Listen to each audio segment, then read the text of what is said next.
বিশ্বনবী সাল্লাল্লাহু আলাইহি ওয়াসাল্লাম বলছেন আইয়ুল ইসলামে খায়ের, ইসলামের সবচাইতে ভালো কাজ কি?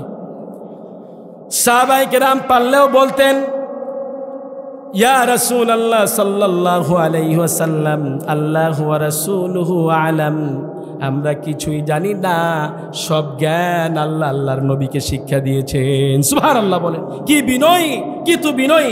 এক একজন সাহাবীর জ্ঞান অর্জন করলে সারা পৃথিবীর চেয়ে ভারী হয়ে যাবে। আর সেই সাহাবীরা বলতেন আমরা কিছুই জানি না, সব জানেন কে? মুহাম্মদ সাল্লাল্লাহু আলাইহি ওয়াসাল্লাম। বিশ্বনবী সাল্লাল্লাহু আলাইহি ওয়াসাল্লাম বললেন ইসলামের সবচেয়ে ভালো কাজ হলো দুইটি, আতিয়ামুত তুআম ইকরাউস সালাম। এক নম্বর হলো কাউকে দেখলেই সালাম দিবা, আর সুযোগ পাইলেই তারে খাওয়াবা। খাওয়াবেন, কি করবেন? খাওয়াবেন। আজকে মানুষ খাওয়াইতে ভালোবাসে না, খাইতে খুব ভালোবাসে। বিবাহের দাওয়াত পাইলে পরে গলা অবধি পর্যন্ত ঢেকুর তুলে খায়, এমন লোক আমাদের সমাজে আছে না নাই? কম খাবেন, বেশি খেলে ভুঁড়ি বেড়ে যায়, শরীর মোটা হয়ে যায়, অসুস্থতা চেপে বসে। কম খেলে শরীর ভালো থাকে, আয়ু বাড়ে, বেশি খেলে তাড়াতাড়ি যাবেন গা দুনিয়া ছেড়িয়ে। মনে রাখবেন, কোনো নবী কিন্তু পেটুক ছিলেন না। সব নবীর কোমরটা ছিল সরু, বুকটা ছিল প্রশস্ত। আলহামদুলিল্লাহ বলেন। আল্লাহর হাবিবের এই হাতের অংশগুলি এগুলি গোস্তল ছিল। বিশ্বনবী সাল্লাল্লাহু আলাইহি ওয়াসাল্লাম কাউকে ধরলে পৃথিবীতে ছোটার মতো কারো ক্ষমতা ছিল না। সুবহানাল্লাহ বিহামদিহি। আল্লাহর হাবিব সাল্লাল্লাহু আলাইহি ওয়াসাল্লাম বলতেন জান্নাতের 40 জন তরুণের শক্তি আল্লাহ আমার একা শরীরে দান করেছেন। জান্নাতের 40 জন তরুণ মানেই হলো দুনিয়ার 4000 মোহাম্মদ আলীর শক্তি আল্লাহ একা বিশ্বনবীর শরীরে দিয়েছেন। সুবহানাল্লাহ বিহামদিহি। সেই সময় মদিনাতে সবচাইতে বড় একজন কুস্তিগীর ছিল, তার নাম হলো উরাকা। এই শয়তানটি সারা দুনিয়ার শ্রেষ্ঠ কুস্তিগীর ছিল। সে একদিন চ্যালেঞ্জ ছুড়ে দিয়ে বলল আমাকে যে পরাজিত করতে পারবে আমি তার দিন গ্রহণ করব। আল্লাহর হাবিব সাল্লাল্লাহু আলাইহি ওয়াসাল্লাম তার সেই চ্যালেঞ্জকে অ্যাকসেপ্ট করলেন। একদিন ফজরের নামাজের পর আল্লাহর হাবিব সাল্লাল্লাহু আলাইহি ওয়াসাল্লাম তার সেই কুস্তিগীর এলাকায় গিয়ে হাজির। মদিনাতে সাহাবায়ে কেরাম পাহারা দিয়ে রাখলেন, বিশ্বনবী যেন সেখানেও কখনো না যায়। তারা দেখলেন ফজরের নামাজের পর আল্লাহর হাবিব সাল্লাল্লাহু আলাইহি ওয়াসাল্লাম আর মসজিদে নাই। খুঁজতে লাগলেন আবু বকর, ওমর, সাইয়েদনা উসমান, আলী রাদিয়াল্লাহু আলাইহিম আজমাইন। খুঁজতে খুঁজতে গিয়ে দেখে ওই কুস্তিগির এলাকার ভিতরে। সবাই চিন্তায় পড়ে গেলেন কি না কি হয়। ওই কুস্তিগিরও দেখে বলল মুহাম্মদ ফারিহতু বিজে এতিক, তোমার আগমনে আমি অনেক খুশি হয়েছি। মোহাম্মদ তুমি এসেছো, আমি মানুষের মুখে শুনেছি তুমি নাকি মানুষকে বাপ দাদার দিনকে ধর্মকে পরিবর্তন করে দিচ্ছ। বিশ্বনবী বললেন হ্যাঁ। ওই উরাকা শয়তানটি বলল আমিও চ্যালেঞ্জ ছুড়েছি, আমাকে যে পরাজিত করতে পারবে আমি তার দিন গ্রহণ করব। আল্লাহর হাবিব সাল্লাল্লাহু আলাইহি ওয়াসাল্লাম বললেন এই ব্যাপার নাকি? কহা এই ব্যাপার। আচ্ছা ঠিক আছে, তুই আমার হাতটা ধর। ওরাকা বলল না আপনি আমার হাত ধরেন। বিশ্বনবী বললেন না তুমি ধরো। ওরাকা বললেন না আপনি ধরেন। নবী বললেন নবীদের হাত সবার উপরে থাকে। এবার ওরাকা বিশ্বনবীর হাত ধরেছেন। আল্লাহর হাবিব বললেন শক্ত করে ধরো। কিন্তু কয় ধরছি। কয় ঠিক তো? কয় হ্যাঁ ঠিক। দিয়েছেন এক আচার। আচার খাইয়া কয় হুজুর আমি তো ভালো করে ধরি না, আর একবার সুযোগ দেন। দ্বিতীয়বার সুযোগ দিয়েছেন, আবার দিয়েছেন আচার। কয় হুজুর দান 3 দান, আর একবার সুযোগ দেন। এবার তৃতীয়বার ধরার সুযোগ দিলেন। তৃতীয় আচার খেয়ে ওই ওরাকা শয়তানটি আর দাঁড়াইতে পারছে না। ডাক দিয়ে বলল এই জীবনে আমার এই পিঠ আজ পর্যন্ত কেউ মাটিতে লাগাইতে পারে নাই, একমাত্র আপনি ছাড়া। সুবহানাল্লাহ বিহামদিহি। আল্লাহর হাবিব সাল্লাল্লাহু আলাইহি ওয়াসাল্লাম ডাক দিয়ে বললেন তাহলে তোমার শর্ত এবার পূরণ করো। ওই ওরাকা শয়তানটি বলল না আমি আগে একটু খেয়ে নেই, খেয়ে দিয়ে শরীরে শক্তি করে আবার আপনার সাথে লাগবো। কাফের কখনো কথা ঠিক রাখে না, আর মোমেন কখনো ওয়াদা ভঙ্গ করে না। সেজন্য আমরা যেন মানুষকে বেশি খাওয়াতে পারি। আল্লাহ কবুল করুন, পড়ছি আমিন। বিশ্বনবীর হাতে রান্না খাই নাই মক্কার এমন কোনো কাফের নাই। হেরা পাহাড়ে ওহী পেলেন, সাফা পাহাড়ে দাঁড়িয়ে আল্লাহর হাবিব দাওয়াত দিচ্ছেন। দাওয়াত কেউ গ্রহণ করলো না। দাওয়াত এবার যখন রান্না শুরু করে দিয়েছে সবগুলি কি সেই জায়গায় গিয়ে উপচে পড়লো। আমাদের সমাজেও দেখা যায় সবে বরাত, সবে মেরাজ, সবে কদর যখন মসজিদে পোলার ডেক চড়ে, মুসল্লির আর মসজিদে অভাব হয় না। পোলা না হইলে মুসল্লি পাওয়া যায় না। আছে না নাই? কথা বলেন। দেখা যায় যে এরকম রহরহ। আল্লাহর হাবিব দাওয়াত দিলেন, সব কাফেরগুলি সেই জায়গায় উপচে পড়লো। বিশ্বনবীর হাতে সব কাফেরগুলি খেয়েছেন, আমরাও যেন মানুষদেরকে খাওয়াতে পারি। আল্লাহ কবুল করুন, পড়ছি আমিন।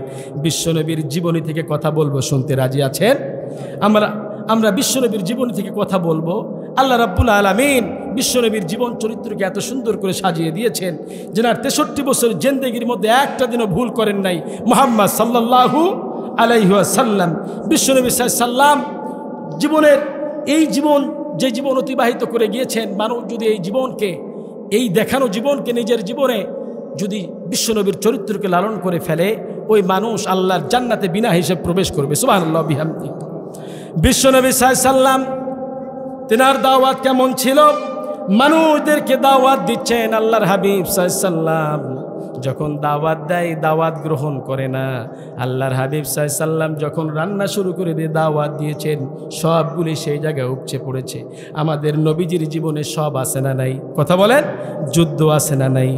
সেনাপতি আছেন না নাই? প্রাইম মিনিস্টার আছে না নাই? মারামারিতে আছেন না নাই? কথা বলেন, আছেন না? বিবিকে মারার সময় আছে না নাই? আছে না? আমার নবী কখনো বিবিকে মেরেছেন? আপনারা মারেন? কয় মারবো না হুজুর, ঘাটতেরা অবস্থায় যদি মহিলা চলে, মার তো তার জন্য অজীব হয়ে যায়, মারবেন না, মারবেন না। কোনো নবী বিবিকে মারেন নাই, আমরাও যেন না মারি। আল্লাহ কবুল করুন, পড়ছে আমিন। আমার নবীজি কোনো নবী কোনো বিবিকে মারেন নাই। সব নবীর হৃদয়টা ছিল বিশাল বড়। সুবহানাল্লাহ বিহামদিহি। আমরা যেন বিশ্বনবীর জীবন থেকে কথা শুনবো। আল্লাহ তাআলা আমাদেরকে কবুল করুন, পড়ছি আমিন। আমার নবীজির জীবনে 63 বছর জিন্দেগি, বিশ্বনবী একটি ভুল করেন নাই, এমন এক আদর্শবান নবী আমরা পেয়েছি। সুবহানাল্লাহ বিহামদিহি। মা আমেনা বলছেন নবীজির জীবন চরিত্র এমন ছিল, এই জন্য বিশ্বনবীকে প্রশ্ন করা হলো, নবী আপনি কেন এসেছেন? আল্লাহর হাবিব সাল্লাম বলতেন, বুইসতু মুআল্লিমান, আমি এসেছি তোমাদের সবার শিক্ষক হয়ে। সুবহানাল্লাহ বিহামদি। পৃথিবীতে যত বিষয় আছে সব বিষয়ের জ্ঞান আল্লাহ আমার নবীকে শিক্ষা দিয়েছিলেন। সুবহানাল্লাহ বললেন না? আমার নবীজির জীবনে সব আছে না নাই? বিশ্বনবী সাল্লাল্লাহু আলাইহি ওয়াসাল্লাম এজন্য বলতেন, একজন ইংলিশ কবি তিনি বলেছেন, I have K2 as a teacher, he was the teacher of politics, sociology, biology, economics হতে পারে, subject you name it, he was the teacher of it. পৃথিবীতে যত বিষয় আছে সব বিষয়ের জ্ঞান আল্লাহ আমার নবীকে শিক্ষা দিয়েছিলেন। সুবহানাল্লাহ বলেন। সেজন্য আমার আল্লাহ রাব্বুল আলামিন বললেন, ও দুনিয়ার মানুষেরা, আমি জানি তোমরা আমাকে ভালোবাসতে চাও। আমরা কাকে ভালোবাসতে চাই বলেন তো? আরো জোরে চিল্লায় বলেন, কাকে? হিন্দু ভাইদেরকে যদি আপনি জিজ্ঞাসা করেন, তারা বলবে আমরা ভগবানকে ভালোবাসি। খ্রিস্টানদেরকে জিজ্ঞাসা করলে তারা বলবে উই লাভ গড, আমরা গডকে ভালোবাসি। ইহুদিদেরকে, বৌদ্ধদেরকে জিজ্ঞাসা করলে তারা বলবে আমরা ঈশ্বরকে ভালোবাসি। আমরা বলি আমরা আল্লাহকে ভালোবাসি, কিন্তু আমার আল্লাহ বললেন না, আমাকে ভালোবাসতে হবে না, আমার নবীকে অনুসরণ করলে আমি আল্লাহ নিজেই তোমাদেরকে ভালোবাসবো। সুবহানাল্লাহ বলেন।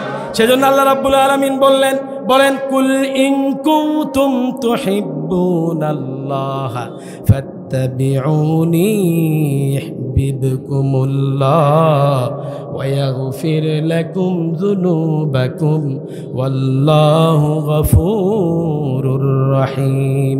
আল্লাহকে যে পাইতে চাই, হযরতকে ভালোবেসে, আল্লাহকে যে পাইতে চাই, আরশ কুরসি লৌহ কালাম না চাহিতে পেয়েছে সে। আলহামদুলিল্লাহ বলেন। কুল ইন কুনতুম তুহিব্বুন, আল্লাহ কে বলছেন? আল্লাহ তাআলা বলছেন, ও দুনিয়ার মানুষেরা, তোমরা যদি আমাকে ভালোবাসতে চাও, ফাত্তাবিউনি, আমার নবীকে অনুসরণ করো, তাহলে কি হবে? ইউহিব্বুকুমুল্লাহ, আমাকে ভালোবাসতে হবে না, আমি আল্লাহ নিজেই তোমাদেরকে ভালোবাসবো। আর আমি যখন ভালোবাসবো, ইয়াগফির লাকুম যুনুবাকুম ওয়াল্লাহু গফুরুর রহিম, আর আমি যখন ভালোবাসবো সব গুনাহগুলি আমি আল্লাহ মাফ করে দেব। সুবহানাল্লাহ বলেন। এখন কোথায় কোথায় অনুসরণ করতে হবে সেটাও কোরআনে আছে না নাই? আল্লাহ রাব্বুল আলামিন বলে দিচ্ছেন, মা আতাকুমুর রাসূলু ফাখুযুহু ওয়া মা নাহাকুম আনহু ফান্তাহু। আমার নবী যা করেছেন সব তোমরা করো, আমার নবী যা থেকে নিষেধ করেছেন তার ধারে কাছেও তোমরা যেও না। এখন আমরা বললাম আল্লাহ আমরা কোথায় কোথায় অনুসরণ করব? আল্লাহ বলে দিচ্ছেন, আল্লাযীনা ইউমিনুনা বিমা উনজিলা ইলাইকা ওয়া মা উনজিলা মিন ক্বাবলিক ওয়া বিল আখিরাতি হুম ইউকিনুন।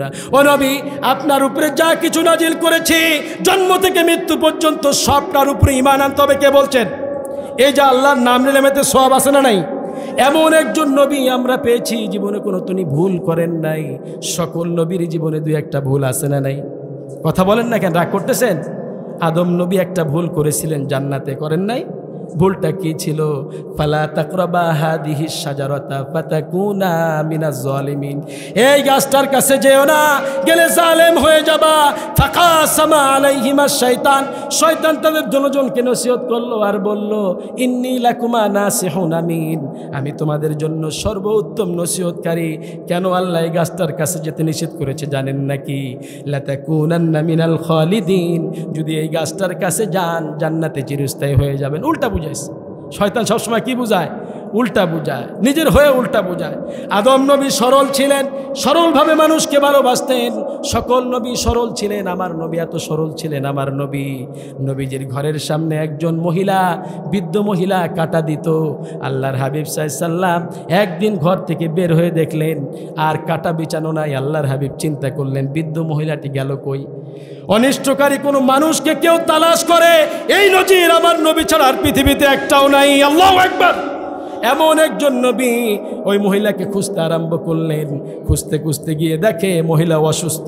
আল্লাহর হাবিব সাল্লাম তার বাড়িতে গিয়ে তার আত্মীয় স্বজনকে বললেন, আমি একটু ওই মহিলার সঙ্গে দেখা করতে চাই। তার আত্মীয় স্বজনেরা ভাবলো মোহাম্মদ বুঝি নিশ্চয়ই প্রতিশোধ নেওয়ার জন্য এসেছে। তারা বিশ্বনবীকে সেখানে ঢুকতে দিলেন না। আল্লাহর হাবিব সাল্লাম সেই দিন ফিরে চলে গেলেন।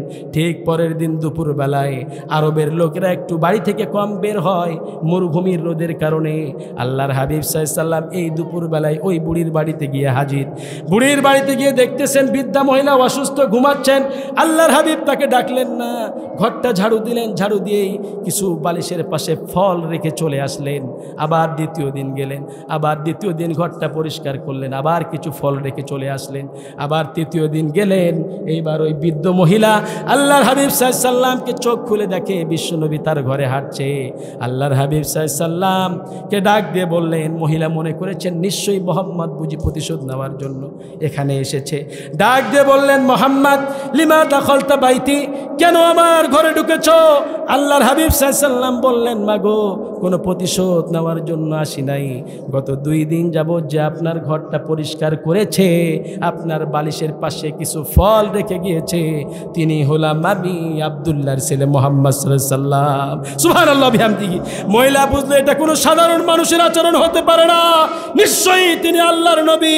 নিজের ভুল বুঝলেন। এইবার মহিলা পড়লেন লা ইলাহা, পড়েন লা ইলাহা ইল্লাল্লাহু মুহাম্মাদুর রাসূলুল্লাহ সাল্লাল্লাহু আলাইহি ওয়াসাল্লাম। আমার নবীর আদর্শ সবখানে আছে না নাই? সব জায়গায় আছে, আলহামদুলিল্লাহ বলেন। আদম নবী সরল মনে বিশ্বাস করলেন, সকল নবীরা সরল ছিলেন। গাছটার কাছে যা মাত্রই জান্নাতের পোশাক খুলে গেল। শয়তানের প্রথম টার্গেট হলো মানুষকে বিবস্ত্র করে দেওয়া। এই জন্য শয়তান হলো যৌনবাদী আর আমরা হলাম মৌলবাদী। ঠিক কিনা বলেন? আমরা আল্লাহ রাসূল ধরে থাকি আর শয়তান যৌনতা ছড়িয়ে বেড়ায়।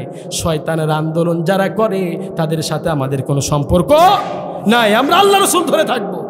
বিশ্বনবী সাল্লাম আদম নবী গাছটার কাছে যা মাত্রই যখনই সতর খুলে গেল, তিনি জান্নাতের লতাপাতা দিয়ে সতর ঢাকতে আরম্ভ করলেন। এবার ভুল বুঝলেন, আদম নবী ভুল বুঝলেন। ভুল বুঝে আল্লাহর কাছে মাপ চাইলেন, দোয়া পড়লেন, রব্বি রব্বানা, পড়েন রব্বানা যালামনা আনফুসানা ওয়া ইল্লাম তাগফির লানা ওয়া তারহামনা লানাকুনান্না মিনাল খাসিরিন। দোয়াটা সবার মুখস্থ আছে না নাই? বিশ্বনবী সাল্লাল্লাহু আলাইহি সাল্লাম বলেছেন এই দোয়া পড়ে যে দোয়া করবে আল্লাহ তার দোয়া কবুল করে নেবেন। পড়েন রব্বানা যালামনা আনফুসানা ওয়া ইল্লাম তাগফির লানা ওয়া তারহামনা লানাকুনান্না মিনাল খাসিরিন। সুবহানাল্লাহ বিহামদিহি। আমার নবীর আদর্শ সব জায়গায় আছে না নাই? বিশ্বনবী সাল্লাল্লাহু আলাইহি সাল্লাম মায়ের কোলে আদর্শ দিলেন, ইনসাফ প্রতিষ্ঠা করলেন।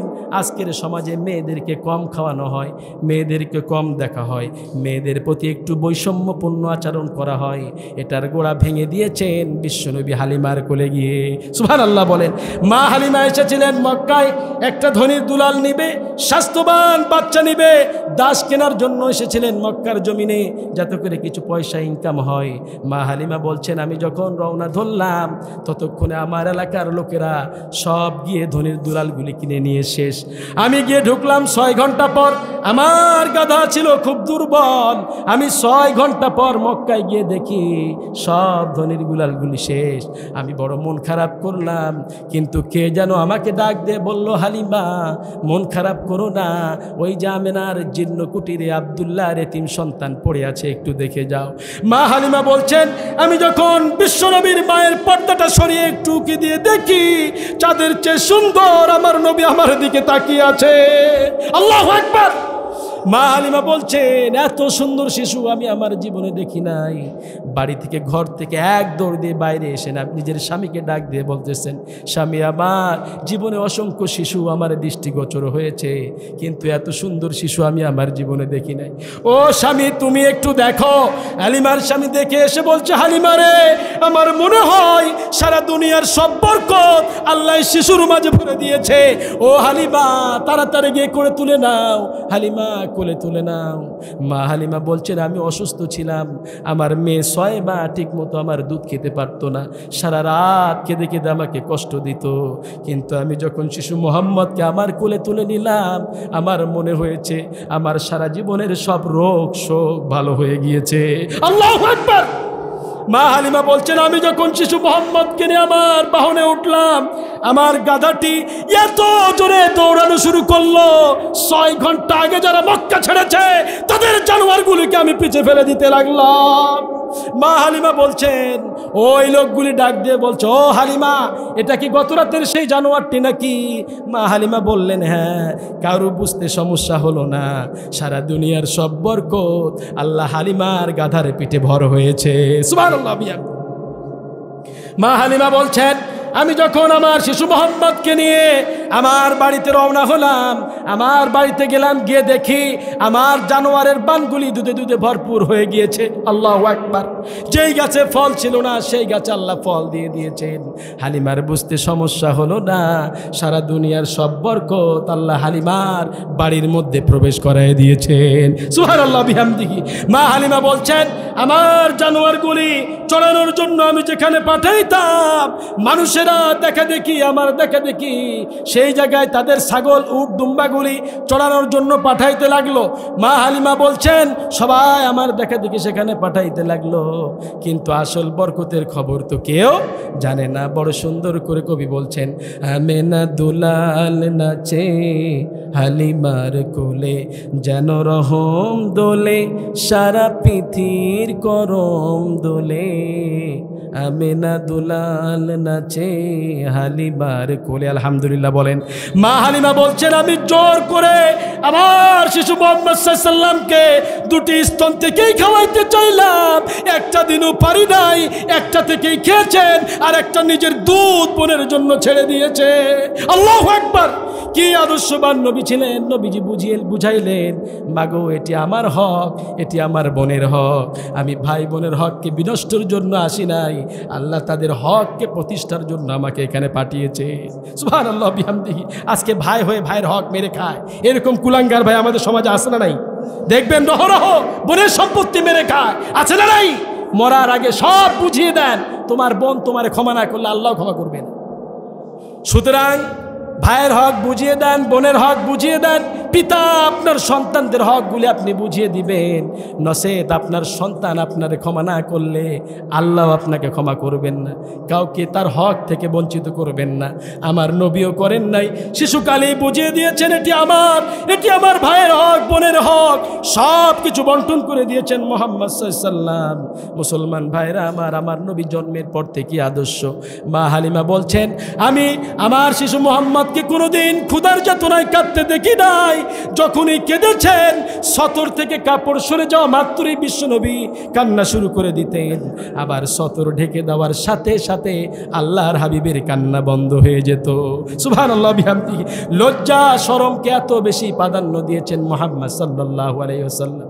কোনোদিন জোর গলায় উঁচু গলায় কথা বলেন নাই, কোনোদিন মুরব্বির সামনে বেয়াদবি করেন নাই, পায়ের উপরে পা তুলে বসেন নাই, বরং গোলামের মতো বসতেন, মাটিতে বসতেন।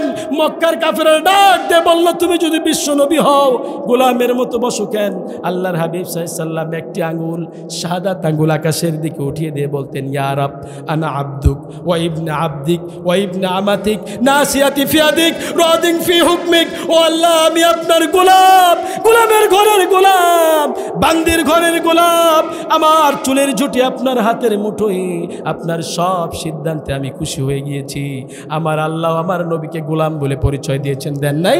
আল্লাহ রাব্বুল আলামিন কোরআন শরীফের প্রথমেই বলেন, ওয়া ইন কুনতুম ফি রাইবিম মিম্মা নাযালনা আলা আবদিনা ফাতু বিসূরাতিন মিন মিসলি ওয়াদউ শুহাদাআকুম মিন দুনিল্লাহ ইন কুনতুম সাদিকিন। If you have doubt, Quran is pure doubt. ফি রাইবিম মানে যার ভিতরে হলো কোনো সন্দেহের অবকাশ নাই, কোনো অবকাশ নাই। পিওর ডাউট, কোনো সন্দেহের অবকাশ নাই। সুবহানাল্লাহ বিহামদিহি। আমার নবীর বয়স 1 থেকে নিয়ে 63 বছর পর্যন্ত আদর্শ। আল্লাহু আকবার। প্রত্যেকটি আদর্শ আশরাফ আলী থানভী রহমতুল্লাহি আলাইহি বিশ্বনবীর জীবন নিয়ে তিনি কথা বলেছেন, লিখেছেন। তিনি বলেন, তেনার কিতাবের মধ্যে লিখেছেন, বিশ্বনবীর জীবন নিয়ে তিনি বর্ণনা করেছেন, কম বেশি বিশ্বনবীর জীবনে 45,000 ঘটনা সংঘটিত হয়েছে। আল্লাহু আকবার। এত বেশি ঘটনা কোনো মানুষের পক্ষে একত্রিত হওয়া সম্ভব নয়, কারো পক্ষে সম্ভব নয়, অসম্ভব। 45,000 ঘটনা। নসরত তিফি হুফিন নবী আশরাফ আলী থানভী তেনার বর্ণনায় তিনি বলেছেন যে 45,000 ঘটনা আমার নবীজির জীবনে সংঘটিত হয়েছে। পৃথিবীর কোনো মানুষের পক্ষে এত সম্ভব নয়। নবুয়তের আগেও যে চরিত্র ছিল, নবুয়তের পরেও সেই চরিত্র। আল্লাহু আকবার। একটা ভুল তিনি করেন নাই। তেনার 63 বছর জিন্দগির মধ্যে একটি ভুল তিনি করেন নাই। প্রত্যেক নবীর জীবনে 2-1টা ভুল আছে, কিন্তু মুহাম্মদুর রাসূলুল্লাহ সাল্লাল্লাহু আলাইহি ওয়াসাল্লামের জীবনে একটি ভুল নাই। আল্লাহু আকবার। কেউ যেটা দেয় না দেয় কে, কেউ যেটা শোনে না শোনেন কে, কেউ যেটা বুঝতে পারে না সব বোঝেন তিনি একজন, তিনি কে? এজন্য আল্লাহ রাব্বুল আলামিন বললেন, গোলাম গুনাহ করেছো, ছোট গুনাহ, বড় গুনাহ, আগের গুনাহ, পরের গুনাহ, প্রকাশ্য গুনাহ, গোপনীয় গুনাহ, এত গুনাহ করেছো কেউ জানে না। দরজা বন্ধ, জানালা বন্ধ, কেউ দেখে নাই। গোলাম, তুমি গুনাহ করেছো, আবার তুমি চুপিসারে তোমার রবের কাছে মাপ চেয়ে নাও। তোমার রব এত দয়াবান, তুমি মাপ চাইলে তোমার সব গুনাহ তোমার রব মাফ করে দিবে। আরো জোরে বলেন সুবহানাল্লাহ। বুখারীর বর্ণনায় বিশ্বনবী দোয়া শিখিয়ে দিলেন, আল্লাহুম্মা গফিরলি যামবি কুল্লাহু দাক্কাতাও ওয়া জিল্লাতাও ওয়া আউওয়ালাহু ওয়া আখিরাহু ওয়া আলানিয়াতাহু ওয়া সিররা। আয় আল্লাহ, আমার সব গুনাহগুলি মাফ করে দেন। আল্লাহ বললেন, গোলাম তুমি না, আদম সন্তান যতগুলি আছে কিয়ামত পর্যন্ত গুনাহ করবে, আমি আল্লাহ আমার কাছে জীবন থাকা অবধি পর্যন্ত মাফ চাইবে। বান্দা চাইতে দেরি, তওবা করতে দেরি, আমি আল্লাহ মাফ করতে দেরি হবে না। সুবহানাল্লাহ বিহামদিহি। সুতরাং আল্লাহ তাআলা যেন আমাদের পিছনের সমস্ত গুনাহ খাতাগুলি মাফ করে দেন। পড়ছি আমিন। আমরা আল্লাহর কাছে চাইবো। আল্লাহর চাইতে বড় দয়াবান আর কেউ আছে? তিনি তো রহমান, দয়াবান, রহিম, করুণার আধার। আহা, আল্লাহু আকবার। কি আল্লাহ আমরা পেয়েছি, কি রব পেয়েছি। হিন্দুরা পেয়েছে ভগবান, খ্রিস্টানরা পেয়েছে ঈশ্বর, আর আমরা পেয়েছি আল্লাহ। আল্লাহু আকবার। কি রব আমরা পেয়েছি। তো আল্লাহ তাআলা এমন একটি মজলিসে আমাদেরকে উপস্থিত করেছেন। অনেক ভাই আসার চেষ্টা করেছে, আসতে পারে না। অনেক ভাই অসুস্থের যন্ত্রণায় বাড়িতে বিছানায় কাতর হয়ে আছেন, কিন্তু উঠতে পারে না, দাঁড়াইতে পারে না, কিন্তু আল্লাহ আমাদেরকে সুস্থ রেখেছেন। এই জায়গায় আসতে পেরে আমরা খুশি না নারাজ? কম না বেশি? আজকে যে সমস্ত ভাইরা মাহফিলের আয়োজন করেছে, চকালমবাসী যুবক এবং বয়োজ্যেষ্ঠ গ্রামবাসীরা যারা আয়োজন করেছেন এই মাহফিলকে, এত সুন্দর মাহফিল করেছেন। সর্বপ্রথম এই মাহফিল এনাদের গ্রামে। যে সমস্ত ছেলেরা, যে সমস্ত বয়োজ্যেষ্ঠ মুরব্বী গ্রাম বাবারা এত পরিশ্রম করেছেন, তেনারা দীর্ঘদিন ধরে আমার সঙ্গে কথাবার্তা হচ্ছে। বিশেষ করে চপল ভাই, ওই বয়সের যে গ্রুপের যে ভাইগুলি আছে, তারা আমার সঙ্গে প্রায় কন্টিনিউ যোগাযোগ করতেছেন, এমনকি সাক্ষাৎ করতেও গিয়েছেন, হুজুর আমরা কেমন করে মাহফিলটা পার করব। কিন্তু প্রথমবারেই যে তেনাদের দিক নির্দেশনা না দিতেই এত সুন্দর আয়োজন করেছে, তেনাদের জন্য আমাদের অন্তরে দোয়া আছে না নাই? আমরা কি দোয়া করতে পারি? দোয়া করব এটাই, আল্লাহ তাআলা যেন এই সমস্ত ভাইদেরকে, চকালম গ্রামবাসী মানুষদের জীবনের সমস্ত গুনাহ খাতাগুলি আল্লাহ মাফ করে দেন, পড়ছি আমিন। আল্লাহ তাআলা যেন এই গ্রামকে ইসলামের জন্য কিয়ামত অবধি পর্যন্ত কবুল করেন, পড়ছি আমিন। আজকে অনেক মানুষ আছে ইসলামের দিকে ধাবিত হয় না, অনেক মানুষ আছে ইসলামের বিরুদ্ধে আচরণ করে। আজকে দেখবেন মুসলমানেরা যেখানে সেখানে ইসলাম ছেড়ে দিয়ে মানুষের তন্ত্র মন্ত্র রচিত মতবাদ দিয়ে নিজের জীবন গড়াইতে চায়, এমন মানুষ আছে না নাই? চট্টগ্রামে ইসকন, এই ইসকনের যে প্রভু চিন্ময় প্রভু, যেটা তাদের যে পণ্ডিত, এই ঠাকুরটি ইসলামের চূড়ান্ত দুশ্মন, আর এরা ইসলামের বিরুদ্ধে আচরণ করছে। এরা এমনকি মুসলমানের একজন উকিলকে পর্যন্ত তার উকিল বারে ঢুকে জবাই করে ফেলেছে, তারপরও তাদের আন্দোলন থামে না।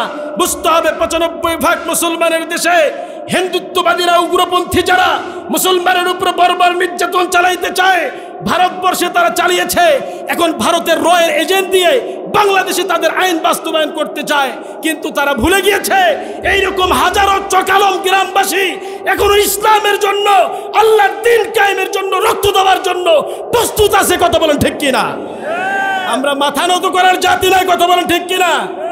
আমরা 313 জন মুসলমান নিয়ে বদরের যুদ্ধে লড়েছিলাম, সেই দিন আমরা ময়দান ছেড়ে দেই নাই।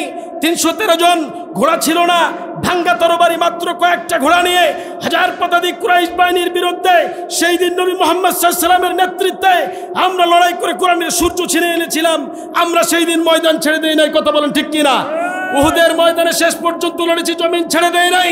তাইফের ময়দানে আমরা লড়েছি, মার খেয়েছি, খন্দকের প্রান্তর আমরা বিজয় ছিনিয়ে এনেছি। ওই ফিলিস্তিনের শত শত বিল্ডিং এই মুসলমানরাই তৈরি করেছে। আফ্রিকার যেই জঙ্গলের ভিতরে কালেমার ঝান্ডাবাহী পতাকা এই মুসলমানরা উত্তোলন করেছে। অতএব কাজ time in time before their death ডাবলিয়ান নেভার ডিস্টার্ব দ্যাট বাটন। কাপুরুষেরা মৃত্যুর পূর্বে অনেকবার মরতে পারে, এক পিতার রক্তে মরতে মুমিন আল্লাহ বিশ্বাসী তাওহীদবাদী একত্ববাদী মুসলমান যারা জন্মগ্রহণ করে, তারা আল্লাহ ছাড়া কারোর সামনে তাদের মাথা নত করতে পারে না, পারে না, পারে না। কথা বলেন ঠিক কিনা? আমরা মাথা নত করার জাতি নয়, কথা বলেন ঠিক কিনা? আমরা বলবৎ ছিলাম, আমরা আছি, এখনো থাকবো কিয়ামত অবধি পর্যন্ত। মুসলমানরা জান দিতে ভয় পায় না, রক্ত দেখলে মুসলমান ভয় পায় না, ভয় পায় ওই সমস্ত উগ্রপন্থী হিন্দুরা। কথা বলেন ঠিক কিনা? ওরা আমাদের ভারতে মুসলমানদেরকে কোণঠাসা করে রেখেছে। আপনারা দেখেছেন বাংলাদেশের এমন কোনো জেলা নাই, এমন কোনো গ্রাম নাই সংখ্যালঘু হিন্দুদের উপরে কোনো মুসলমান অত্যাচার করেছে, নির্যাতন করেছে, তাদের মন্দির ভেঙেছে। বরং ওরা আমাদের বাবরি মসজিদ ভেঙে মন্দির বানিয়েছে, আর আমরা তাদের ভাঙ্গা মসজিদকে নতুনভাবে তৈরি করে দিচ্ছি। কথা বলেন ঠিক কিনা? এতেই বোঝা যায় ইসলাম কার উপর অত্যাচার চালায় না, সংখ্যালঘুদের উপরে ইসলাম অত্যাচার চালায় না। যদি মুসলমানেরা তাদের উপর অত্যাচার চালাইতো, কবে এই পৃথিবীর ভূখণ্ড থেকে তাদের মানচিত্র হারিয়ে যেত। কথা বলেন? 850 বছর ধরে আমরা ভারতের সেই দিল্লির রাজমহল থেকে আমরা দেশ শাসন করেছি। 850 বছর মুসলমানরা যদি সংখ্যালঘু হিন্দুদের উপরে অত্যাচার চালাইতো, এই পৃথিবীর ভূখণ্ডে অমুসলিম বলতে কিচ্ছু থাকতো না। কথা বলেন ঠিক কিনা? সুতরাং মুসলমানরা তাদের উপর অত্যাচার চালায় না, ওরা আমার ভাইদেরকে মারতেছে, আমরা তাদের হিন্দু সম্প্রদায়কে আমরা বুক দিয়ে আগলিয়ে নিচ্ছি। সুতরাং মুসলমানদের উপরে লড়বেন না। মুসলমান রাগে না, একবার রাগলে কিন্তু ছাড়বে না। ওরা মুসলমানের উপর অত্যাচার চালাইতে চায়।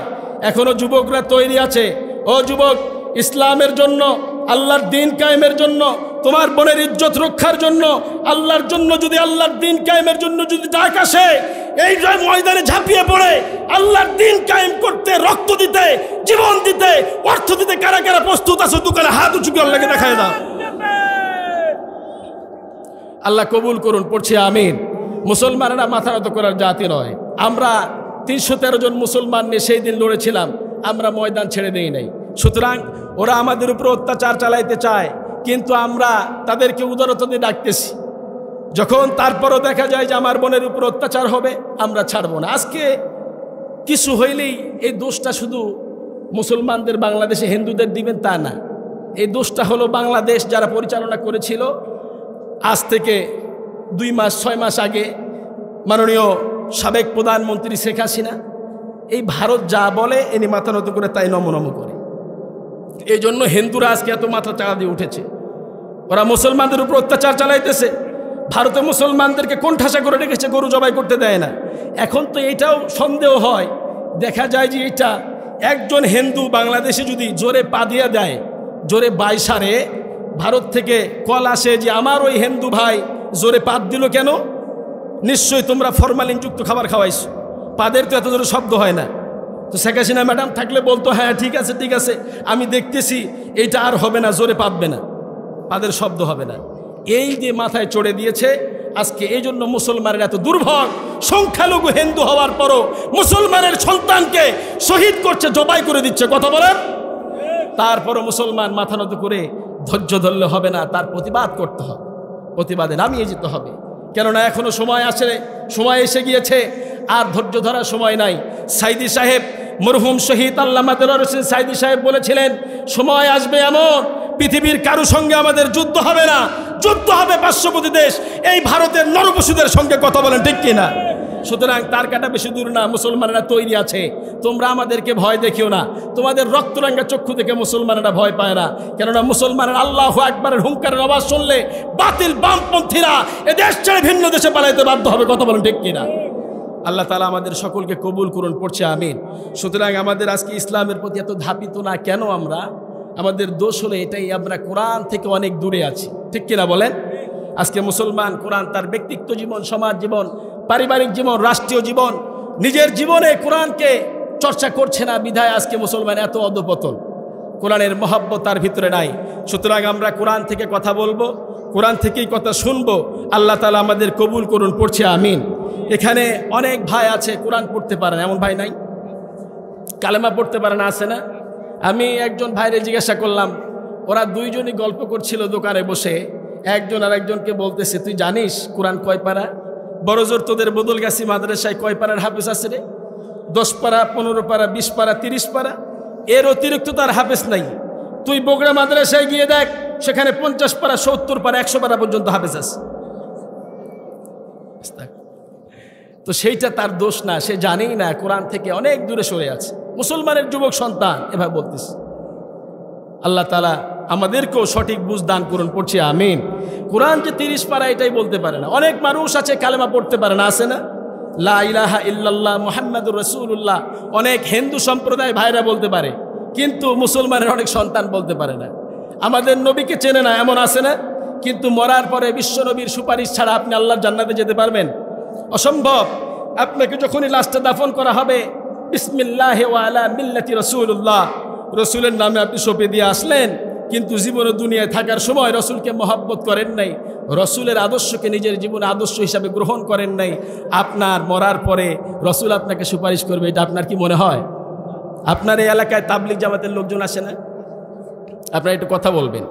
আমাদের সময় খুব বেশি না, অল্প একটু আপনাদের সঙ্গে একটু বিরক্ত করব। আমাদের প্রধান মেহমান উপস্থিত হয়েছেন, তারপরে উনি আসলে পরে আমি ছেড়ে দেবো ইনশাআল্লাহ। কিন্তু তার আগে আমরা একটু কথা বলে নেই, আপনারা আমার সঙ্গে একটু কথা বলবেন। তো তাবলিগ জামাতের লোকজন যখন মসজিদে আসছে, মুরব্বী চাচা একজন দাড়ি পাকা লোক, তিনি সকালবেলায় ফজরের নামাজ না পড়ে কাঁধে কোদাল নিয়ে জমিনে যাচ্ছে খনন করতে। তো মুরব্বী চাচাকে সালাম দিলেন, চাচা জান আসসালামু আলাইকুম। সালাম তো ভালো মতো নিতে পারে না, কয় আলাইকুম সালাম, মানে তোমার উপরে গজব বর্ষিত হোক, এই সালামের উত্তর দিলেন। যাই হোক, এই পর্ব শেষ। চাচা জানকে বলা হলো, চাচা জান কই যান? কয় জমিনে যাই খনন করতে। চাচা যান নামাজ পড়বেন না? ফজরের নামাজ পড়েছেন? কয় না বাপু, পড়ি নাই, পড়তে হবে। বাপ যান, আজ বাদ কাল কবরে যেতে হবে, দাড়ি মোছ সব পেকে গিয়েছে, আপনি কবে কবরে যাবেন? কবে ডাক চলে আসবে মৃত্যুর? আপনাকে নামাজ পড়তে হবে না? কয় পড়তে হবে বাপু। দিনের নবী নামাজের জন্য কত কষ্ট করেছে। এই কথা সেই কথা বলতেই নবীজির কথা চলে আসলেন। এবার ডাক দিয়ে বললেন, চাচা যান আমাদের নবীর নাম কি বলেন তো? মুরব্বী চাচা বলে, বাপজান আমি গ্রামের মুখ্য সূক্ষ্ম লোক, শহর বন্দরের সব খবর কি আমাদের কানে আসে? আমি তো আগে শুনেছিলাম আমাদের নবীর নাম ছিল বড় পীর আব্দুল কাদের জিলানী। এখন নতুন করে কে যে নবী হলো আমি বলতে পারবো না বাবু। আফসোস, দুঃখ লাগে, হাসির খোরাক দেই নাই। মুসলমান হয়ে বিশ্বনবীর পরিচয় দিতে পারে না এমন মুসলমান আমাদের সমাজে আছে না নাই? হলিউড বলিউডের সুপারস্টার তারকা তারকির নামগুলি সব বলতে পারে, কিন্তু বিশ্বনবীর বায়োটা দিতে পারে না এমন যুবক সন্তান আছে না? দেখবেন অনেক আছে, রহ। সুতরাং এই কোরআনকে লালন করেন নিজের জীবনে, ব্যক্তিগত জীবনে, সমাজ জীবনে, রাষ্ট্রীয় জীবনে, পারিবারিক জীবনে, সব জীবনে কোরআন লাগায় দেন। এই কোরআন পড়লে লাভ, ধরলে লাভ, শুইলে লাভ, মানলে লাভ, দেখলেও লাভ আছে না নাই? আল্লাহর হাবিব সাল্লাল্লাহু আলাইহি ওয়াসাল্লাম বলেছেন, কোনো গোলাম যদি কোরআন পড়তে পারে না, কোরআনের আয়াতের উপর দিয়ে ভাবে হাত চালিয়ে যায় আর বলে এগুলি আমার আল্লাহর কথা, এই যে আমার আল্লাহ বলেছেন, আল্লাহর হাবিব সাল্লাল্লাহু আলাইহি ওয়াসাল্লাম বলেন প্রত্যেকটি অক্ষরের বিনিময়ে 10টি করে নেকি আল্লাহ বান্দার আমলনামায় দান করে দিবে। আর জোরে বলে সুবহানাল্লাহ। এই কোরআনের মধ্যে অনেক সূরা রয়েছে, আল্লাহ রাব্বুল আলামিন সেগুলি দিয়ে দিলেন। কোন গোলাম যদি সূরা ফাতিহা 7টি আয়াত বিশিষ্ট একটি আয়াত, এই একটি সূরা পড়ে, আল্লাহ রাব্বুল আলামিন বলেছেন অর্ধেক কোরআন পড়লে যেই সওয়াব হবে আল্লাহ রাব্বুল আলামিন বান্দার আমলনামায় সেই সওয়াব দান করে দিবে। আবার কিছু সূরা আছে, ছোট্ট একটি সূরা, 4 আয়াত বিশিষ্ট সূরা, একটি সূরা ইখলাস। কোন গোলাম যদি একবার পড়ে 10 পারা কোরআন পড়লে যেই সওয়াব, সেই সওয়াব বান্দার আমলনামায় আল্লাহ দান করে দিবেন। আল্লাহ রাব্বুল আলামিন বললেন, ওয়ালাকাদ আতাইনাকা সাবআম মিনাল মাসানি ওয়াল কুরআনাল আযীম। ও নবী, 7টা আয়াতে কারিমা আমি আপনাকে দান করেছি, সেই সাথেই বিশাল কোরআনটাকে আমি আপনাকে দান করেছি। কেউ যদি 7টা আয়াতের ব্যাখ্যা করে 30 পারা কোরআন হয়ে যায়, সুবহানাল্লাহ। আবার গোটা কোরআনটারে কনসাইজ করলে পরে সূরা ফাতিহা হয়ে যায়। এজন্য বিশ্বনবী সাল্লাল্লাহু আলাইহি ওয়াসাল্লাম সূরা ফাতিহাকে নিসফুল কোরআন বলেছেন। আল্লাহু আকবার। কোরআনের অর্ধেক, কোরআনের কি অর্ধেক। আপনি সূরা ফাতিহা পড়বেন না, নামাজ কবুল হবে না। তবে সূরা ফাতিহা ছাড়া আমরা একটা নামাজ পড়ে থাকি, সেটি কোন নামাজ বলেন? জানাজার নামাজ। তাও আবার তিনি ইমাম পড়েন না। আমাদের ইমাম বলেছেন, ইমাম আবু হানিফার মাসলাকের লোক যারা আমরা, আমাদের ইমাম বলেছেন ফাকরাউ মা তায়াসসারা মিনাল কোরআন, কোরআনের যেখান থেকে সহজ সেখান থেকে পড়ো, এর ভিতরে সূরা ফাতিহার কোনো শর্ত নেই। আর অন্যান্য ইমামগণরা বলেছেন লা সলাতা ইল্লা বিফাতিহাতিল কিতাব, সূরা ফাতিহা ছাড়া কোনো নামাজই কবুল হবে না। সুতরাং ইখতিলাফ ছিল, তাই বলে আপনি দ্বন্দ্ব করে কারোর সঙ্গে কথা বলবেন না তা নয়। আপনারটাও ঠিক আছে, তারটাও ঠিক আছে, আপনি তাকে বাধা দিতে পারবেন না। তাই বলে আমাদের মধ্যে কোনো দ্বন্দ্ব থাকতে পারে? আজকে আমাদের মধ্যে দ্বন্দ্ব আছে না নেই? এই আলেমে দ্বন্দ্ব আছে বিধায় আজকে মুসলমানের অধপতন এত। আজকে টুপিওয়ালা দ্বন্দ্ব, একজন আরেকজন দেখতে পারে না, আছে না নাই? দেখবেন বাংলাদেশ ছেয়ে আছে, কত দল যে হয়ে গিয়েছে, ওই ওরা দেখতে পারে না, ওই কয় হবে না, ওই খারেজি, ওই কৌমি, ও আলিয়া, ওই সেই, এই বিভিন্ন মতভেদ আমাদের মাঝে সৃষ্টি হয়ে গিয়েছে। কিন্তু বিশ্বনবীর দাওয়াত এমন ছিল না। বিশ্বনবী দুনিয়ার জমিনে এসেছেন, নানান দলে মানুষ ছিল, আল্লাহর হাবিব সাল্লাল্লাহু আলাইহি ওয়াসাল্লাম সকলকে দাওয়াত দিয়ে এক প্ল্যাটফর্মে নিয়ে এসেছেন। আর ওই দাওয়াত যখন আমরা দেই, আমাদের দাওয়াত শুনে মানুষ আরো ভাগিয়ে যায়, কথা বলেন। সুতরাং বিশ্বনবীর দাওয়াতের সঙ্গে আমাদের দাওয়াতের মিল খাচ্ছে না। আল্লাহর হাবিবের দাওয়াত কেমন ছিল শোনো। একজন বৃদ্ধ সাহাবী আল্লাহর হাবিব সাল্লাল্লাহু আলাইহি ওয়াসাল্লামের কাছে আসলেন, আসার পরে বললেন, হুজুর আমি কোরআনের সূরাগুলি শিখতে চাই, আমাকে আপনি কোরআনের সূরাগুলি শিক্ষা দেন। কিন্তু আমি বৃদ্ধ, আমার জিহ্বাটা ভারী হয়ে গিয়েছে। আল্লাহর হাবিব সাল্লাল্লাহু আলাইহি ওয়াসাল্লাম বললেন, তাহলে আপনি কোরআনের শুরুতেই যেই সূরাগুলোর শুরুতে আলিফ লাম র দিয়ে শুরু হয়েছে এই সূরাগুলি পড়েন। সাহাবী রাদিয়াল্লাহু তাআলা আনহু বললেন, এটি তো আমার জন্য খুব কঠিন হয়ে যায়। এবার হুজুর সাল্লাল্লাহু আলাইহি ওয়াসাল্লাম বললেন, তাহলে হামিম দিয়ে যেগুলি শুরু হয়েছে এগুলি পড়েন। সাহাবী রাদিয়াল্লাহু তাআলা আনহু বললেন, এটিও তো আমার জন্য খুব কঠিন হয়ে যায়। এবার বিশ্বনবী সাল্লাল্লাহু আলাইহি ওয়াসাল্লাম বললেন, সাব্বাহু সাব্বিহুদি, যেইটা দিয়ে শুরু হয়েছে সেটি পড়েন। সাহাবী রাদিয়াল্লাহু তাআলা আনহু বললেন, এটিও আমার জন্য খুব কঠিন। আমরা হলে কি করতাম? যাও মিয়া, স্টেজ ওয়ার, যেমন আছো তেমন থাকো, চুপ করে বসে থাকো, বুড়ো মানুষ অত পেটের করো কেন হে, বলতাম কি না? আরে মদিনার প্রেসিডেন্ট, সারা পৃথিবীর শ্রেষ্ঠ মানুষ, কোনো বিরক্তি নাই।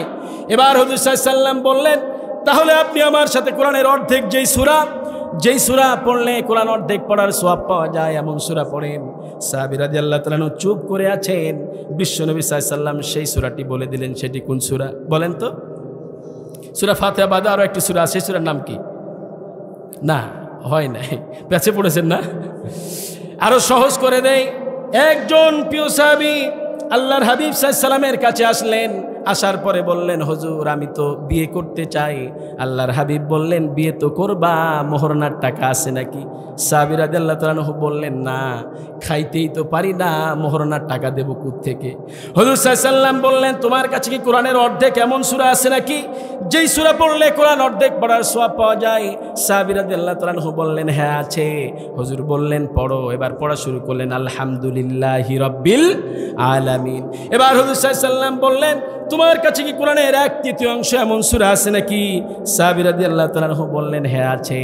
হুজুর বললেন, পড়ো। পড়া শুরু করলেন, কুল হুয়াল্লাহু আহাদ। পড়েন, কুল হুয়াল্লাহু আহাদ আল্লাহুস সামাদ লাম ইয়ালিদ ওয়া লাম ইউলাদ ওয়ালাম ইয়াকুল লাহু কুফুয়ান আহাদ। সুবহানাল্লাহ বলেন। এই যে পড়লেন, 10 পারা কোরআন পড়লে যে সওয়াব হতো, সেই সওয়াব আল্লাহ আপনার আমলনামায় দান করে দিয়েছেন। এবার হুজুর সাল্লাল্লাহু আলাইহি সাল্লাম বললেন, তোমার কাছে কি কোরআনের অর্ধেক আরো একটি সূরা, যেই সূরা পড়লে কোরআন অর্ধেক পড়ার সওয়াব পাওয়া যায়, আছে নাকি? এবার সাহাবী রাদিয়াল্লাহু তাআলা চুপ করে আছেন। বিশ্বনবী সাল্লাল্লাহু আলাইহি সাল্লাম সেই সূরাটি বলে দিলেন, সেটি কোন সূরা বলেন তো? না, হয় নাই। বলতে থাকেন, একটা লাগবেই, এতগুলি মানুষ, 114টি সূরা আছে কোরআনে, বলতে থাকেন, লেগেই যাবে একটা। পেছে পড়ে গিয়েছেন না? এক স্যার ছাত্রকে ডেকে বলতেছে, বেটা ওয়ান্ডারফুল বানান করো। ছাত্র এ থেকে জেড পর্যন্ত পড়েছে। স্যার কয়, কি খবর? কয়, স্যার এ থেকে জেড পর্যন্ত পড়লাম, ওয়ান্ডারফুল বানান করতে যে যে অক্ষর লাগবে আপনি নিয়ে নেন। সুতরাং আপনারাও বলতে থাকেন, 114টি সূরা আছে কোরআনে, একটা তো লেগেই যাবে। হুজুর সাল্লাল্লাহু আলাইহি সাল্লাম বললেন, এই 3 সূরা যার আমলে থাকবে সে কখনো গরীব হবে না। সুবহানাল্লাহ, গরীব হবে না। কোন সূরা? এবার হুজুর সেই সূরাটি পড়ছেন, ইযা যুলজিলাতিল আরদু জিলজালাহা ওয়া আখরাজাতিল আরদু আথকালাহা ওয়া ক্বালাল ইনসানু মা লাহা ইয়াওমা ইযিন তুহাদ্দিসু আখবারাহা বিআন্না রাব্বাকা আওহা লাহা ইয়াওমা ইযিন ইয়াসদুরুন নাসু আশতাতান লিয়ুরাউ আ'মালাহুম فمن يعمل مثقال ذرة خيرا يره ومن يعمل مثقال ذرة شرا يره। সুবহানাল্লাহ। কার কথা এগুলি? কার? আরো জোরে আওয়াজ দিয়ে বলেন, কার? মানতে রাজি আছেন? দেখি কে কে মানবেন না, দোকানে হাত তুলে দেখেন তো। মানবেন না কারা কারা? আমি বলছি যারা যারা মানবেন না, আচ্ছা হাত উঠিয়েছেন, এটা মহব্বতের ঠেলায়। আল্লাহ বাইরেরটা দেখেন না, আল্লাহ অন্তরেরটা দেখেন, ঠিক কিনা বলেন? আপনি কুরবানি কত বড় দিয়েছেন আল্লাহ সেটা দেখবেন না, আপনার তাকওয়া দেখবেন, তাকওয়া ঠিক আছে কিনা, ঠিক কিনা বলেন? এজন্য আল্লাহ এটা দেখেন না। আল্লাহ রাব্বুল আলামিনের কাজের মধ্যে কোনো পরাজয় নাই। আমরা যদি আল্লাহকে না মানি, আল্লাহর কোনো ক্ষতি হবে? আমরা মানলেও আল্লাহর বুঝে অনেক লাভ হয়ে যাবে, তাই না? আমরা না মানলেও কোনো ক্ষতি নাই, মানলেও কোনো ক্ষতি। আল্লাহ বলছেন হাদিসে কুদসি, সারা পৃথিবীর মানুষ যদি আমাকে সেজদা করে, আমি আল্লাহ, আমার কিচ্ছু বাড়বে না। আর সারা পৃথিবীর মানুষ যদি আমাকে সেজদা ছেড়ে দেয়, আমি আল্লাহ, আমার কিছু কমবেও না। আমি গানিয়ুন হামিদ, আমি সব প্রশংসায় প্রশংসিত। আমি কারো মোকাপেক্ষী নয়, গোটা পৃথিবী আমার মোকাপেক্ষী, ঠিক কিনা বলেন? আমরা আল্লাহকে মানলে আমাদের লাভ আছে না নাই? কি লাভ? আল্লাহ বলছেন কি লাভ? লা ইন শাকারতুম لأزيدنكم ولئن كفرتم إن عذابي لشديد। যদি তুমি আমাকে ডাকো, আমি আল্লাহ তোমার সব নিয়ামতগুলি বাড়িয়ে দেব। সুবহানাল্লাহ। কি নিয়ামত বাড়িয়ে দেবেন বললেন না? কি গোলামের মনে চায় সেটি জানেন কে? আরো জোরে চিল্লায় বলেন কে? আপনি চান নেম, আপনি চান সেম, আপনি চান যশ, আপনি চান মানুষের কাছে প্রশংসা, ঠিক কিনা বলেন? এই জন্য একজন লোক দেখবেন প্রথমে ব্যবসায়ী হয়, ব্যবসায়ী হওয়ার পরে কিছু টাকা হইল, হঠাৎ করে মনে শখ জাগে, ব্যবসায়ী তো হলাম, লোকে তো আমার চেনে না, এবার একটু ভোটে দাঁড়াইতে হবে। শুরু করে মেম্বার থেকে, মেম্বার হওয়ার পরে মনে আসা জাগে যদি একটু চেয়ারম্যান হইতে পারতাম, চেয়ারম্যানের পর আবার মনে আসা জাগে যদি একটু এমপি হইতে পারতাম, এমপির পর আবার মনে আসা জাগে যদি মন্ত্রী হইতে পারতাম। আহারে কেন এত আশা, আশার শেষ নাই। আবার মন্ত্রী হইতে পারলে, প্রধানমন্ত্রী হইতে পারলে কত ভালো হতো, সব জায়গায় যদি আমার নামগুলি থাকতো, আমার স্ট্যাচু থাকতো, কত ভালো হতো। নিজেকে রেখে যেতে চাই চিরস্থায়ীভাবে, কিন্তু এমন একটি সময় চলে আসে নিজেকে ধরে রাখার মতো সাধ্য কারো নাই। হঠাৎ করে চলে আসলো একটা মরণ গাড়ি, এসে ধাক্কা মারলো একটি মাইক্রোবাসের পিছনে, অকালেই ঝরে পড়লো আপনাদের এই বদলগাছি জয়পুরহাট রোডে কিছু লোকের প্রাণ। গতকালই একজন মোটর সাইকেল নিয়ে বাসের তলে পড়ে প্রাণ হারিয়েছে, ঠিক কিনা বলে? এই যে হঠাৎ করে মৃত্যু চলে আসলো। বাড়িতে বলে এসেছিল, বিবিরে আমি দুপুরবেলা এসে ভাত খাবো, কয়েকজন বন্ধু আছে আমার সাথে, বিবি খানা সাজিয়ে নিয়ে বসে আছেন, স্বামী তো যায় না, দেখা যায় খাটলিয়াতে করে স্বামীর লাশ গিয়েছে। বিশ্বনবী সাল্লাল্লাহু আলাইহি ওয়াসাল্লাম বলেছেন, তাহাইয়ুনা কামা তামুতুন, তুমি যে অবস্থায় মারা যাবা আল্লাহ তোমার সেই অবস্থায় লাশটাকে উঠায় নেবেন। তোমার মৃত্যু যদি হয় মসজিদের দিকে রওনা হওয়ার সময়, তোমার মতো খুশনসিব আর কারো নাই। তোমার মৃত্যু যদি হয় নামাজরত অবস্থায়, আল্লাহর কিয়ামতে তুমি তসবিহ গুনতে গুনতে উঠে যাবে, সুবহানাল্লাহ বলেন। আর তোমার মৃত্যু যদি হয় এমন এক অবস্থায় যে অবস্থাটাকে আল্লাহ পছন্দ করেন না, তাহলে তোমার মতো হতভাগ্য দুর্ভাগা আর কেউ নাই, ঠিক কিনা বলেন? কিসের পৃথিবী, কেন এসেছি, why game here, what's my purpose here, কেন এসেছি, এই প্রশ্নের জবাবটি আজকে আমরা নিয়ে যাব, ঠিক কিনা বলেন? ইনশাল্লাহ নিয়ে যাব তো। পৃথিবী আজকে হতাশ শুধুমাত্র মুসলমানেরা ছাড়া। আল্লাহু আকবার বলেন। পৃথিবীর কোথাও আলো নেই, দুইটি জায়গা ছাড়া। আপনারা বিরক্ত হচ্ছেন বুঝি? পিছনের ভাইরা কথা বলতেছেন না, রাগ করতেছেন? প্রধান বক্তাকে ডাক দেব? পৃথিবী আজকে হতাশ শুধুমাত্র মুসলমানেরা ছাড়া। আল্লাহু আকবার বলেন। পৃথিবীর কোথাও আলো নেই, দুইটি জায়গা ছাড়া। নীল আর্মস্ট্রং চাঁদে গেলেন, বায়োগ্রাফি অফ নীল আর্মস্ট্রং, তেনার বইতে লেখা, তিনি চাঁদে গেলেন, গিয়ে বাইনোকুলার দিয়ে পৃথিবীর দিকে তাকালেন, দেখলেন darkness occupied the whole flattery of the world. গোটা পৃথিবীটাকে অন্ধকার আচ্ছন্ন ধরে রেখেছে, পৃথিবীর কোথাও আলো নেই, দুইটি জায়গা ছাড়া। আল্লাহু আকবার বলেন। গোটা পৃথিবী অন্ধকার, কোথাও আলো নেই, দুইটি জায়গা থেকে বিচ্ছুরিত হয়ে আলো উপরের দিকে ছুটছে। তিনি ম্যাপ বের করে দেখলেন, যেই দুইটি জায়গা থেকে আলো উপরের দিকে ছুটছে, একটির নাম মক্কা আর একটির নাম মদিনা। আল্লাহু আকবার। ভারতের একজন চন্দ্রবিজ্ঞানী, তিনি রিসেন্টলি কালেমা পড়ে মুসলমান হয়েছেন। তেনাকে প্রশ্ন করা হলো, আপনি মুসলমান হলেন কেন? তিনি বলেন, আমিও একদিন রাত্রিবেলায় অনেক উঁচুতে উঠলাম, আমিও চাঁদের দেশে গেলাম, গিয়ে দেখলাম, আমি দুনিয়ার দিকে তাকালাম, দেখলাম নীল আর্মস্ট্রং যা দেখেছেন আমিও তাই দেখেছি, সুবহানাল্লাহ। চাঁদের বুকে নামলেন, দেখলেন চারটা ফাটা। কোরআনের বর্ণনায় যে চারটা ফাটা, অংশাক্কাল কমার, কোরআনের বর্ণনায় যে চারটা ফাটা। তিনি বিশ্বনবীর বায়োগ্রাফি পড়লেন।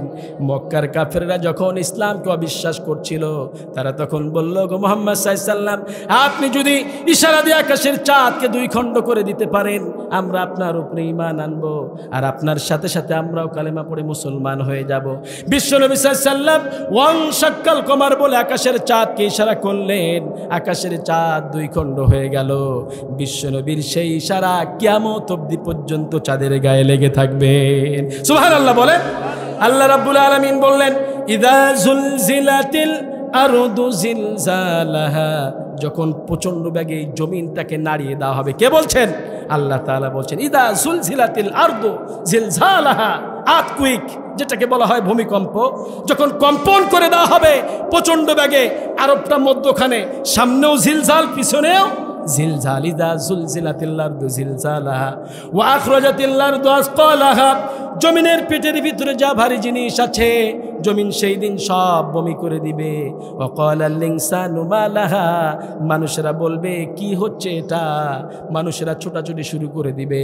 আল্লাহ তাআলা ইনসানের কথা বললেন, এখানে মুমিনদের কথা বললেন না, কারণ মুমিনরা যখন একটু নাড়া খাবে, মুমিনরা ঘুম থেকে উঠে যাবে, উঠেই বলবে, ইয়া ওয়াইলানা মান বাআসানা মিন মারকাদিনা হাদা মা ওয়া'দার রহমান ওয়া সাদাকাল মুরসালুন। কোন সূরা? ইয়াসিন। নাড়া খেলে মুমিনের ঘুমটা ভেঙে যাবে, উঠে বলবে আমার আরামের ঘুমটা কে ভাঙিয়ে দিল? কে? আল্লাহ তুমি তাদের দলে আমাদেরকে শামিল করা দিও। পড়ছি আমিন। হাদা মা ওয়া'দার রহমান, এটা কার ওয়াদা? ওয়া সাদাকাল মুরসালুন, আমার নবী আলাইহিস সালামরা সত্য কথা বলেছিলেন। ওয়া ক্বালাল ইনসানু মা লাহা, সেই দিন কথা বলবে, সব খবরগুলি প্রকাশিত হয়ে পড়বে। বিআন্না রাব্বাকা ওয়া লাহা, জমিনের যে অংশে বসে যে যা কাজ করেছেন জমিন সেই দিন সব বলতে থাকবে। জমিন বলবে কিয়ামতের ময়দানে, আল্লাহ এই চকালমের এই মাঠ, স্কুল মাঠ, কিয়ামতের ময়দানে এই মাঠ সাক্ষী দিয়ে বলবে, আল্লাহ মাগরিবের পর থেকে আমার উপরে বসে বসে তোমার এই গোলামগুলি তোমার কোরআনের কথা শুনেছিল। আল্লাহু আকবার। এমনকি আল্লাহ রাব্বুল আলামিন কিয়ামতের আগে এমন পারমিশন দিয়ে দিবেন, হাতের লাঠিকে কথা বলার জন্য অনুমতি দেওয়া হবে। আনতাকানাল্লাহু আনতাকা কুল্লা শাই, হাতের লাঠিকে কথা বলার জন্য অনুমতি দেওয়া হবে।